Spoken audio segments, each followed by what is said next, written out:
Corporator છે, અહીંની જનતાએ કોઈ હજી કોર્પોરેટર જોયા નથી અને કોઈ કોર્પોરેટર હજી આવ્યું નથી. કોર્પોરેટર અહીંયા કોણ છે અમને જ નથી ખબર. ઘરે બેઠા બેઠા સૂવે છે કોર્પોરેટર. અહીંની જનતાને બધા પરેશાન થાય, લોકોની કોઈ સમસ્યા સાંભળતા નથી.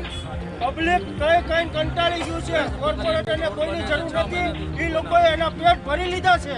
કોર્પોરેટરો ઘોર નિંદ્રામાં. કંડેનમેન્ટના ઘરવાળા ભાઈ હું જો મેં ભાઈ આવી તકલીફ કે તમે જાઓ મ્યુનિસિપાલિટી ઓફિસે, હું ફોન કરું તો એમને શું લોહી પીવા રાખ્યા થાય.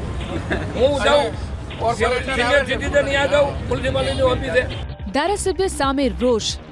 આરસીસી રોડ પાસ કર્યો છે, એમાં ગુંડાગીરી કરી અને માથે ડામર રોડ ચોપડી દીધો છે અને જે કર્યો એ અડધો કર્યો છે.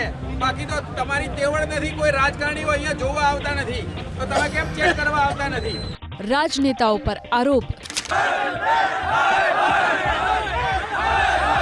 ધારાસભ્ય કોર્પોરેટરો ઉપર આપ જેમને આરોપ લગાવતા જોઈ રહ્યા છો તે અમદાવાદના ઠક્કર બાપાનગર વિસ્તારના લોકો છે.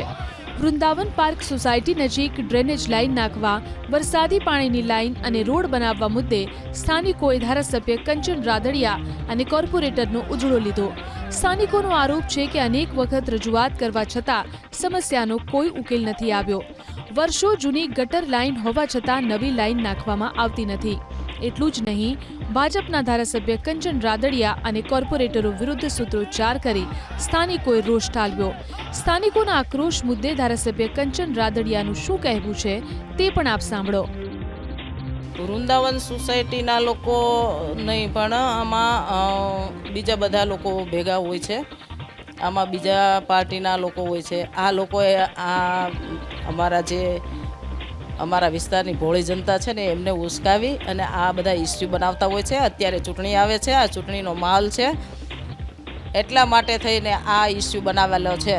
આમાં બીજું કંઈ હોતું જ નથી. અને જ્યારે આ લોકો મારી પાસે આવ્યા અને જે કામ એમણે કીધું કે આ અહીંયા કામ કરવાનું છે એ પ્રમાણે મેં કરી જ આપ્યું છે.